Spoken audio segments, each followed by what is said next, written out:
can't do that. I will not allow you to take on the bus and then for you to carry that. Sir, everything was acquired legally. Will you stop that? Will you stop that? I'm an officer, I have integrity. Shut up, you're not good officer. Will you get that? I won't shut up. Sir, I was in school, you're not in school. Sir, you can't shut Will you me. keep quiet? Get me a big food. You are big food. I'm not a You fool, think sir. I'm shooting anyone like Sir, that? I'm not a fool. I am not a fool, sir. As a time I'm you are primary school. I'm acting on order. Take from which order? And they say you see what I love you here. Sir, you can't call me a fool. Go and put up your mouth. I'm not a fool, sir. Greetings, you're welcome to this edition. This is about judiciary, justice, right here in African states. Wherever it is, the judgment in our government cabinet today in Africa is favoring those who are in position leading individual states or governing local government, wards, and the rest.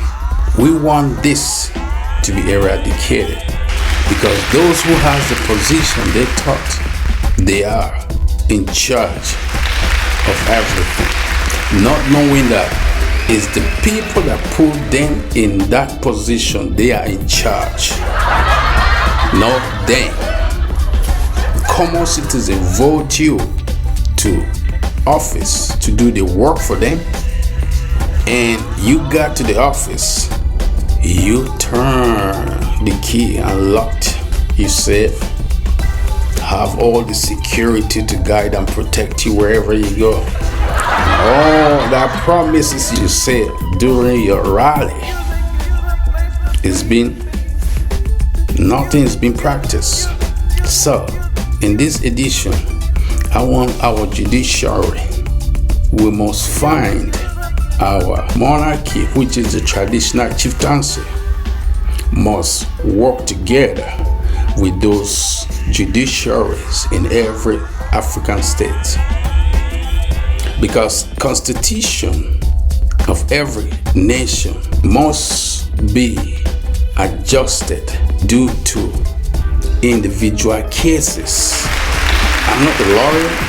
Judgment delayed, before you know, judgment is being denied. So whatever type of career you have, you are practicing, you are working on, it is all synchronized in judgment. No one is above the law.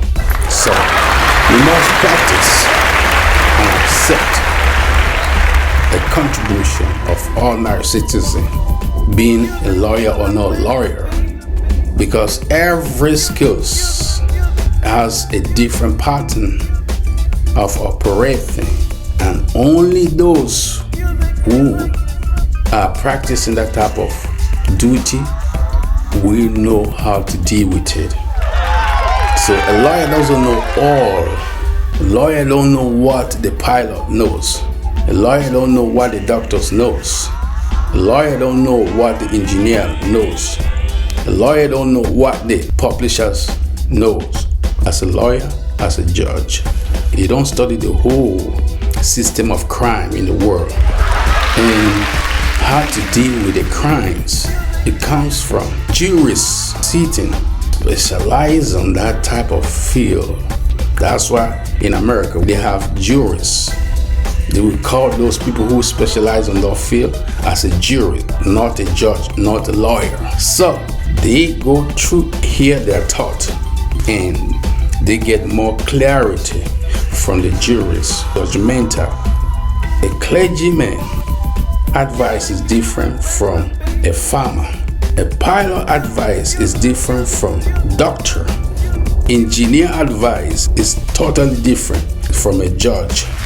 So everyone has a part to play, and that's why the jury sitting behind, monitor, watching, when the judge and the lawyers having their subjections denied, continue. Juries are watching and listening. So the judge and the lawyers, they get clarity from the juries. That could be a great amendment for our judiciary. Must get in touch with our traditional chieftaincy, the monarchy in any country, and the citizens who put them in the position, in the office, must be a participant in most of the decisions to improve our quality of governing in African states. You need the right judgment.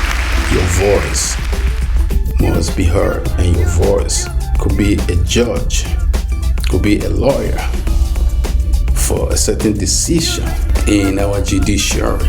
Remember, the law of 18th century, it wouldn't exist today that people accept it. Every year, things is switching up and down, up and down. So we dance according to the tune of the time in our judiciary, in every situation we are facing every day. So, this is my little input to restructuring and reform and transform our system in government in all levels, fields of our specialization. Makes things better for our citizens. Let it be great things for our citizens to enjoy our equal rights, justice, love, and compassion in our society. And with this, we can solve our problem far better than depending on only judge and lawyer. I might be wrong, but remember, we have been chasing. It's time for us to start checking with it in our society. And with this, we can solve our problem far better than depending on only judge and lawyer. I might be wrong, but remember, we have been chasing. It's time for us to start checking. My fellow Namibians, and to the great sons and daughters of Africa who are listening today, I speak to you not as a mere politician, but as a servant of our people, as a daughter of this soil, and as a leader who refuses to watch her country's destiny be stolen by greed, corruption, and foreign manipulation. Today, I stand before you with a message that will mark a new era for our beloved Namibia.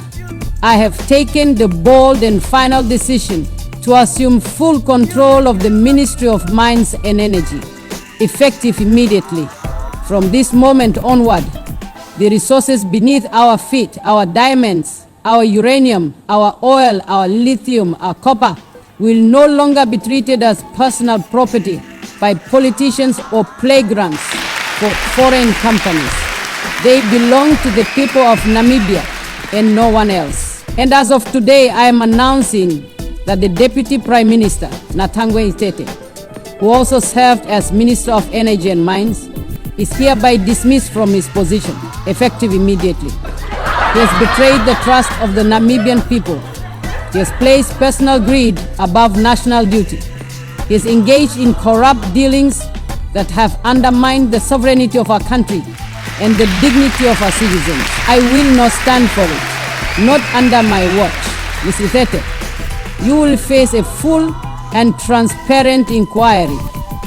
You will answer before the Namibian people. You will answer for every dollar, every contract, every foreign handshake that sought to sell our resources to outsiders for your own benefit. We are cleaning our house, and no one is above the law. Let me make this absolutely clear to every minister, every governor, every senior official sitting comfortably in their offices.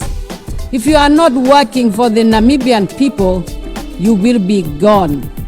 If you think you can use your position to enrich yourself, to take bribes, to sign deals behind closed doors with foreign interests, then let me remind you, your time is over.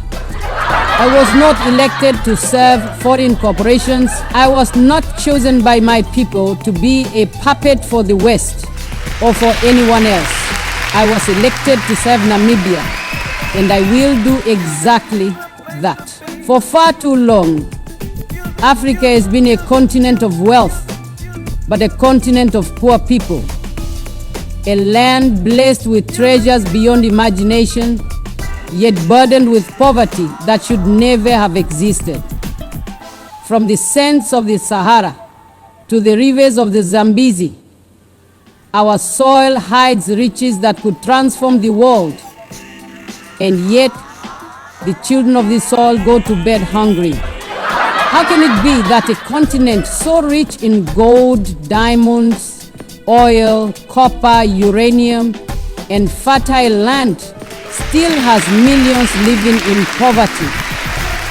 How can it be that the very nations that extract our resources live in abundance, while we are left with the dust of our own inheritance? For far too long, we have watched foreign countries grow rich from our diamonds, our gold, our oil, our uranium, our rare earth minerals, while our children sit in darkness, while our farmers struggle to feed their families, while our youth migrate because there are no opportunities at home. This is not destiny, this is design. It is a system built to keep Africa poor and dependent, while others feast on our labor, our resources, and our silence. And they come to us with contracts written in fine print, with promises of development, investment, and aid. But behind those promises lie exploitation and deceit. They tell us they will help us build, yet they leave us with debt. They promise to transfer knowledge, yet they take our raw materials and give us finished products at 10 times the cost. They talk of partnership, but in truth they want ownership. Ownership of our minds, our ports, our energy, our very sovereignty, and we, for too long, have allowed it. We signed deals that made us servants in our own homes. We celebrated foreign investments that built nothing but dependence. We allowed leaders who bowed before foreign interests to sign away our future. But that era, that shameful era, must end. It must end because our people are waking up. It must end because we can no longer justify poverty in the midst of such abundance. It must end because every time a Namibian child studies by candlelight while our uranium powers foreign cities, it is an insult to our dignity. Brothers and sisters of West Africa, a new dawn is upon us. Today we declare our economic independence with the launch of a single West African currency built by Africans, for Africans. No longer will our economies be tied to colonial systems that rob us of our wealth and power. With one voice, one vision, and one currency, we are rewriting our destiny. This is more than money, this is sovereignty, unity, and resistance. The era of foreign control is ending. West Africa stands united and unshaken. Imagine waking up to find 3 West African nations, countries that have often faced significant challenges, taking a bold step towards economic independence. Burkina Faso, Mali, and Niger, 3 nations bound by geography and a shared desire for self-determination, have launched their own bank overnight, a testament to their resolve and a symbol of their collective ambition. In just 24 hours, a mere blink of an eye in the grand scheme of international finance, they created the AES Bank, a name that will soon resonate across the continent and beyond. A fully sovereign financial institution, free from external influence and dedicated to the needs of its member states. Not a promise, but a reality. A tangible demonstration of what can be achieved through unity and vision. This isn't a symbolic gesture, a mere public relations exercise. It's a seismic shift, a fundamental change in the balance of power in the region. These countries, often dismissed as poor or unstable, nations that have faced their fair share of adversity, pooled over 800 million euros, a substantial sum that speaks volumes about their commitment, entirely from their own reserves, a clear message of self-reliance and financial independence. No loans from the World Bank, no strings attached, no external debt burden, no grants from the EU, no reliance on foreign aid, a clean break from traditional development models, no permission from France, no lingering colonial influence, a decisive assertion of sovereignty. They took control of their financial destiny, charting their own course, and shaping their own future with a speed that stunned global experts. The speed and decisiveness of this move caught the international community completely off guard. For generations, the world said Africa needed outside help, that the continent was incapable of managing its own affairs, to manage its economy, that external intervention was the only path to progress and prosperity. This act flips that narrative, challenging the long-held assumptions and outdated stereotypes. The leaders of Burkina Faso, Mali, and Niger didn't just talk about sovereignty. They didn't just pay lip service to the idea of self-determination. They built it, brick by brick, policy by policy, with unwavering determination, with their own money, on their own terms. A powerful statement of intent and a clear signal to the world.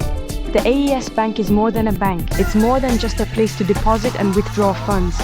It's a fortress of economic self-reliance, a bulwark against external pressures, and a catalyst for sustainable growth. For the first time, these countries have a financial tool, a powerful instrument to shape their own economic destinies, designed for their own people, tailored to the specific needs and aspirations of their citizens, not for foreign investors or the IMF. This bank is not beholden to external interests or agendas.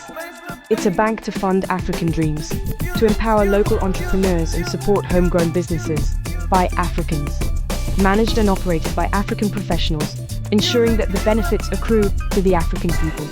Officially called the Confederal Bank for Investment and Development, a name that reflects its purpose and ambition. It marks the start of a financial revolution, a turning point in the economic history of West Africa. The era of dependency is over. The shackles of economic colonialism are being broken, one by one. This is a new dawn, a new era of opportunity and prosperity for the people of Burkina Faso, Mali, and Niger. And it rose in just one day. A testament to the power of collective action and the unwavering spirit of the African people. The world's financial experts are left reeling, struggling to comprehend the magnitude of this historic event. The message is clear, unambiguous, and impossible to ignore. We got this. We are capable, we are resourceful, and we are in control of our own destiny. This is not just about money. It's not just about economics. It's about dignity and agency, about reclaiming control and shaping a future of their own making. The AES Bank is a declaration, a bold statement of intent to the world. Africa is ready to write its own story, to define its own future, and to shape its own destiny. And it all began in a single extraordinary day. A day that will be remembered as a turning point in the history of Africa. To understand the AES Bank's significance, you need to know what it's replacing. For decades, African nations were trapped in a web of financial dependence, a colonial legacy that lingered long after independence. The CFA franc, controlled by France, forced countries to keep reserves in Paris, giving away control over their own economies. Development projects required approval from the IMF or World Bank, always with strings attached, cutting health, education, and prioritizing debt. Leaders had to beg for funds to build hospitals or schools, only to be met with foreign conditions that rarely fit local needs. This system kept African nations in a cycle of debt and dependency, undermining their dignity and sovereignty. The frustrations simmered for years, fueling calls for true monetary independence. The AES Bank is the answer, a break from a system designed to keep Africa waiting for permission. The creation of the AES Bank was not just bold in its purpose, but equally so in its execution. It was a calculated risk, a strategic maneuver designed to reshape the financial landscape. There were no grand announcements to the world, no protracted foreign negotiations, no seeking external validation. It was just quiet, decisive action, a testament to their unwavering commitment. The visionary leaders of Burkina Faso, Mali, and Niger knew that to dismantle a system effectively, you don't telegraph your punches or warn those who benefit from the status quo. They planned in total secrecy, shielding their intentions, carefully avoiding diplomatic pressure and potential sabotage from external forces. History is replete with examples of African projects, initiatives brimming with potential that were ultimately derailed by outside interference and vested interests. America is sending soldiers to help us. We must represent with pride. Yes, sir! Sir, no fuel inside the helicopter. Then go fetch some from Air Force barracks. Yes, sir. Officer, una no go ready for US troops.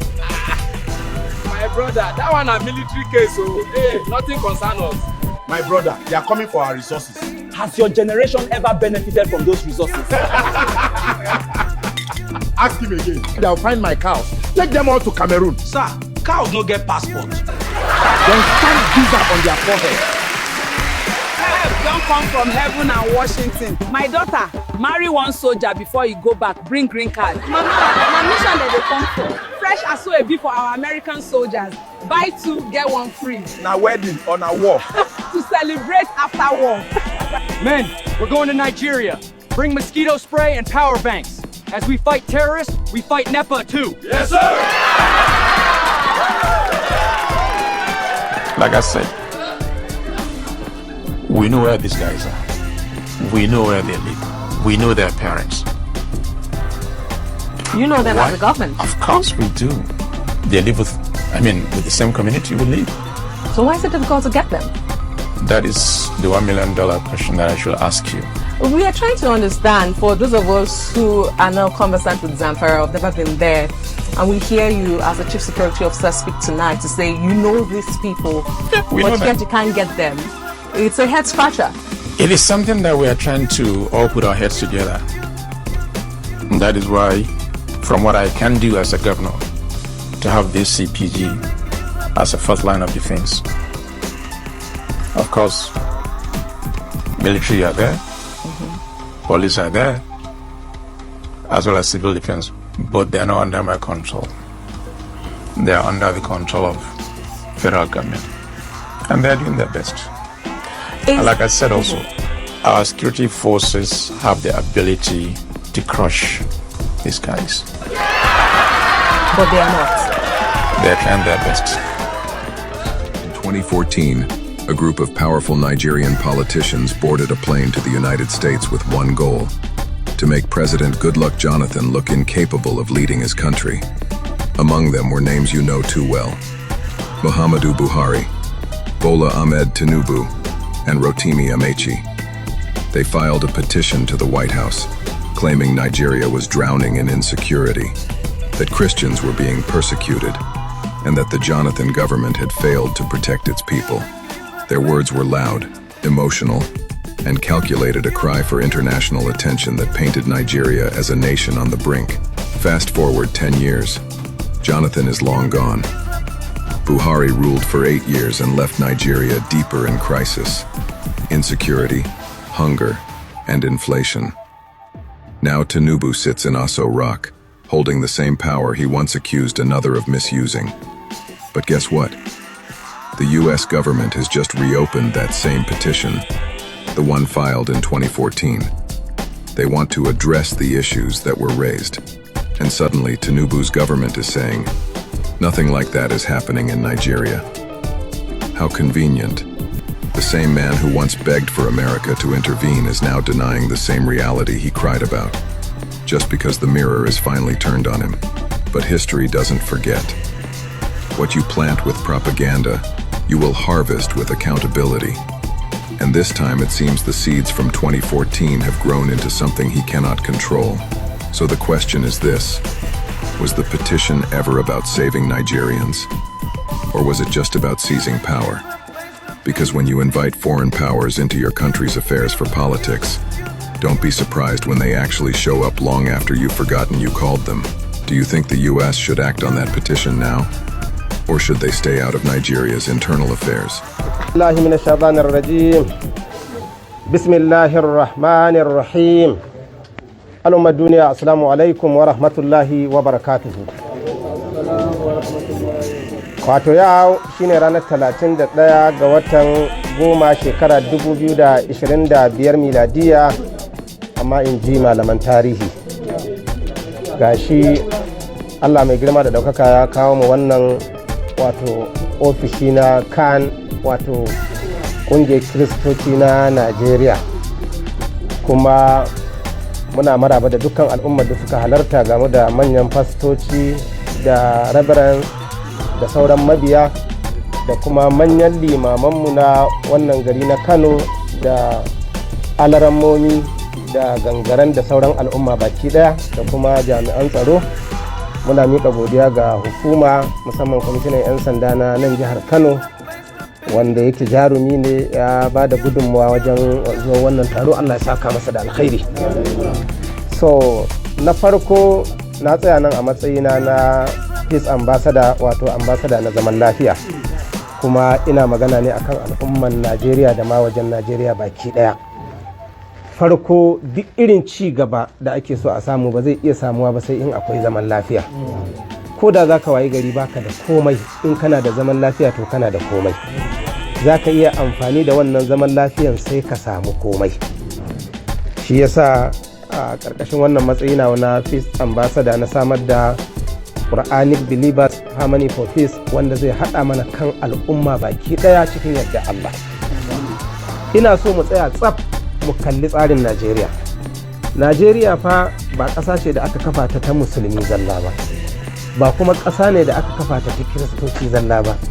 A'a, ƙasa ne wanda muke haɗe, akwai musulmi, akwai kirista, akwai ma wanda baya da addini, kuma dukkan mu 'yan Najeriya ne.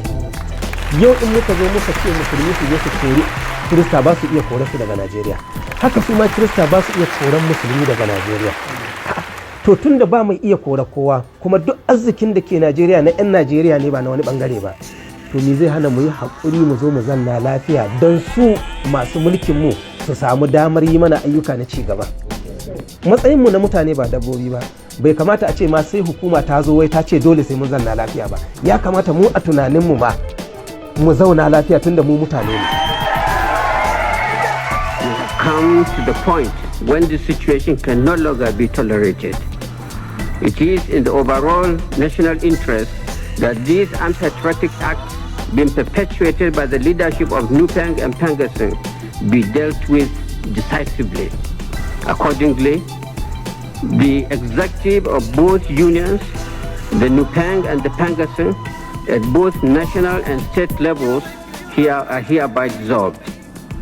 This action is with immediate effect. A sole administrator will be appointed immediately to oversee the affairs of both unions. Why is it that whenever we talk about the coup-led countries in the Sahel that are making waves and changing the order of things, it's always Niger, Mali, and Burkina Faso, but never Guinea? It's as if we forget that just like Mali, Niger, and Burkina Faso, Guinea is currently ruled by President Mamadou Doumbouya, who like Captain Traoré came into power through a coup in 2021. So why is it that despite the fact that he came to power through a coup, his leadership is not making waves or threatening the West as much as the military government in Mali, Niger, and Burkina Faso? What exactly differentiates Colonel Mamadi from Captain Traoré? Please leave my lecture room. I don't want to see you at one of my lectures ever again. I don't understand. I am not going to ask a second time. Thank you.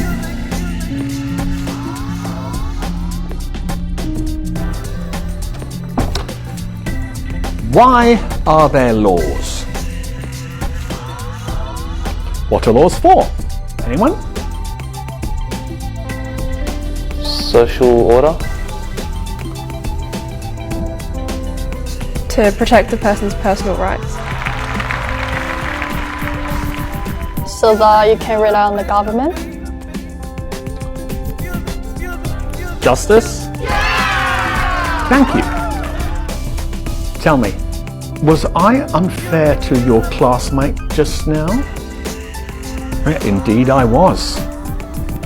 So, why didn't any of you protest? Why didn't any of you try and stop me? Why didn't you want to prevent this injustice? You see, what you have just learnt, you wouldn't have understood in 1,000 hours of lectures unless you lived it. You didn't say anything because you weren't affected yourself. And this attitude speaks against you and against life. You think it doesn't concern you, so it's none of your business. Well, I'm here to say, if you don't help bring about justice, then one day you too may experience injustice, and there will be nobody there to stand before you. Truth and justice lives through us all, and we must fight for it. Because in life and work, I mean, we often live next to each other, but not with each other. We console ourselves that the problems of others are nothing to do with us, none of our business. And we go home glad at night that we're spared, but it's about standing up for each other. Every day an injustice happens in business, sport, or on the tram. Relying on someone else to take care of it is not good enough. It is our duty to be there for others, to speak up for others when they cannot. I am here to teach you the power of your voice. I want you to learn critical thinking to empower you to stand up for what is right, even if it means going against what everyone else is doing. Let's begin.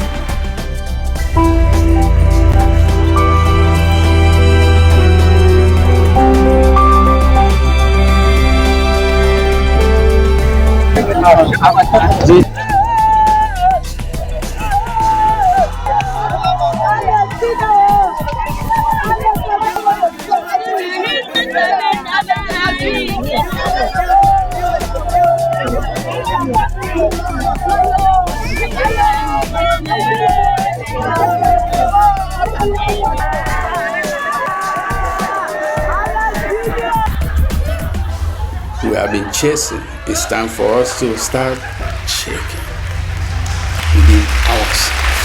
Thank you for watching. It's been Eagle Tiger Vision TV here in Washington, D.C.